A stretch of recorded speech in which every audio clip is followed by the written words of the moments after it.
If you're not owning your mistakes or even identifying them, then you've got no way of learning.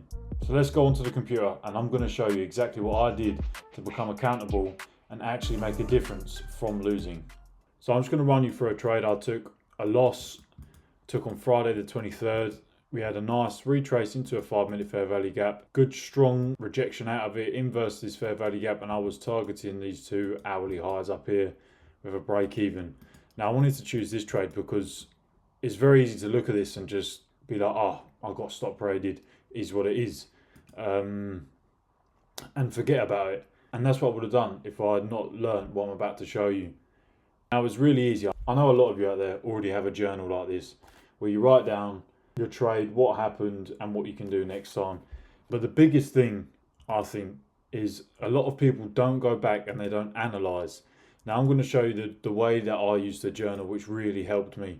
Instead of just a couple paragraphs on a page, we're making it much easier to see repeated mistakes, which is a massive thing I used to do, making the same mistake over and over again.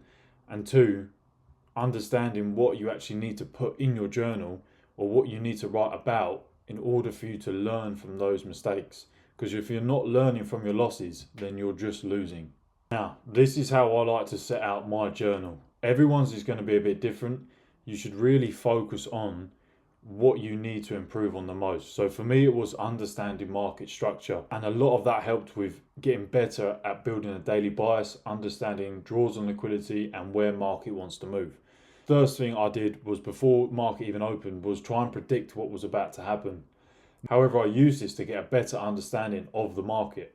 And this helped me identify potential losses and wins in the future. So find out what your weaknesses are in the market and base this journal around fixing those mistakes, fixing those disadvantages, because that is the only way you're going to improve. So this is exactly how I set mine out. You don't have to copy this exactly. I'm just showing you what I do. So I come in, I like to put my bias anywhere from bearish to neutral to bullish to slightly bullish. Try and get quite accurate with it. Try and explain what you think is going to happen, where you think market's going to come down to first, where it's going to reverse, and where you're going to enter. Then execute your trade. Sit on the charts, have your session, trade. Then write what happened. Focus on the charts. Come back to it afterwards, win or loss, and write what actually happened. Was your bias right? Was what you think happened, but you maybe got too impatient? You got FOMO? Write what actually happened on the market in your head. Put the whole trade out there. And then step away, clear your mind, step away. This is what I like to do. Then I'll come back an hour or two later after a gym session or something, go back to the trade, and then I'll try and look at why this happened, understanding why this happened. Now with this trade, I really scrapped this down to, I just got stop rated. When I was doing the trade, while I was writing it out in my journal, stop rated. And it wasn't until I came back about an hour or two later where I realized that we had no major sweep down here before this reversal, and we were still also operating within previous day price range.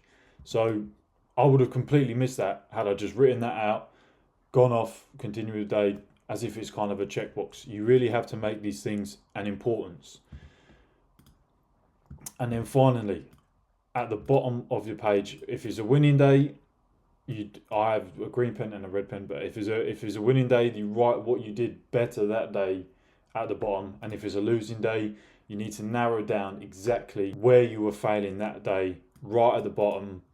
So when flicking through that journal, it's much easier to see the repeated issues. If it's market structure, if it's FOMO, if it's being impatient, if it's not sticking to the strategy, revenge trading, whatever it is, mark it down as plain words as possible.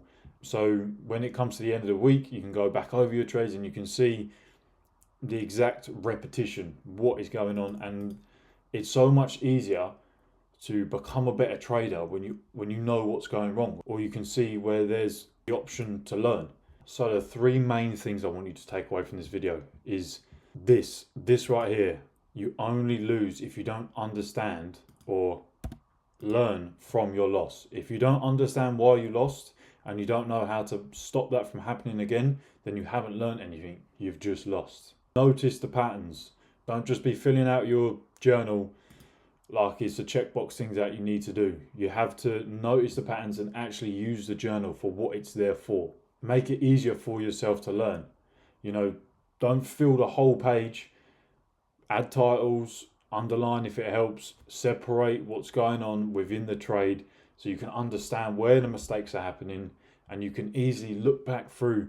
Take 10-15 minutes at the end of a week, look back through, read through your trades, understand what you were thinking when you took that trade and why you got the outcome you did. So the final thing to remember is to be true and accountable in your journal. If you're annoyed because you get stop rated and that's all you can focus on, the fact that you feel like you got stop rated, and you're not even willing to go back and see if maybe you made a mistake somewhere, then you're going to have a very rough time trading. You have to be accountable and you have to be true in the journal for it to work. If you watched the end of this video, thank you so much. Drop a little comment, like and subscribe, and I'll see you in the next one.